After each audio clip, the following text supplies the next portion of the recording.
Повеќе вековното османлиско влијание врз македонските простори оставило свој белег, не само во архитектурата и во кујњата, туку и во јазикот, како што се презимињата, имињата и така натаму.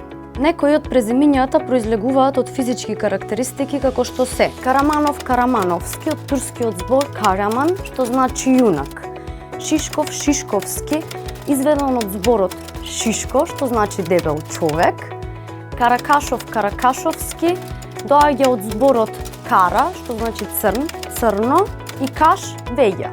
Други се инспирирани од животни или габи. Куртов, Куртовски, од зборот курт, што значи волк, додека пак Мантаров, Мантаровски, од зборот мантар, што значи печурка. А трети пак доаѓаат од занаети и предмети. Демиров, Демировски, од зборот демир, што значи железо, Чакмаков, Чакмаковски, од зборот чакмак, што значи запалка, Керпичов, Керпичовски, од зборот керпич, што означува сурова тула, и Кескинов, Кескиновски, од зборот кескин, што значи остар. И ова не е случај само со презимињата, туку имиња на села со турски корен. Знаевте ли дека Башино село значи главно село, а Коџаџик големо, но во деминутив. Како? Па, Коџа на турски е големо, а џик е деминутивна форма во турскиот јазик. Топонимите од турски јазик се дел од нашето наследство. Чифлик значи имот, Аликоч се состои од али, име, и коч, водач или овен.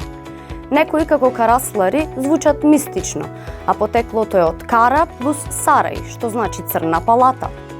Но не се работи само за македонскиот, туку и во другите јазици, секаде каде што владееле османлиите и оставиле трага. Така, например, дали знаевте дека босанскиот и српскиот се јазици со најмногу турски зборови, со над 9000 турски збора, кои се уште се користат и денес. И не само османлиите. Можете да најдете траги од секој јазик и од други култури, историскиот печаток дека тие постоеле. Например, во македонскиот јазик има зборови како алеја, беретка, абонент, жанр, кои се со галициско потекло. Од Карабуниште до Кадино село, турските зборови се уште живеат во македонскиот јазик. Дали и вие носите такво презиме?